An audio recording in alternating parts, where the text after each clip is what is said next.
You ask Tiger to solve. This deals with linear equations with one unknown. The final result is x equals 1 over 5. Let's solve it step by step. Swap sides. Group all constants on the right side of the equation.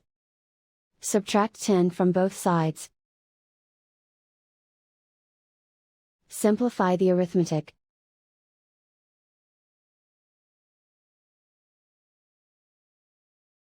Isolate the x. Divide both sides by 10. Simplify the fraction.